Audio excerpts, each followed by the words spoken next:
Dito sa Pilipinas, isa sa mga pangunahing transportasyon ng mga Pinoy ang tricycle o motorcycle with sidecar na kung saan isa din itong maasahan sa pangkabuhayan natin bilang isang pribadong negosyante.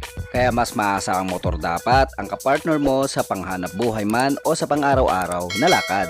Ito ang Rossi TC Macho 125 na mayroong 150 and 175cc variant na pwede pagpilian depende sa pangangailangan at sasakto sa budget mo. At available din ang TC Macho with sidecar dito mga idol sa Rossi na ready to go at pwedeng installment din. Pero mamaya na lang yan mga idol.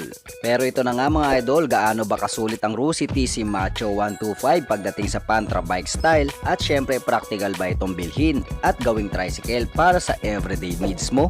Alamin natin yan. Welcome to Haji Motovlogs and this is Rossi TC Macho 125. Let's go!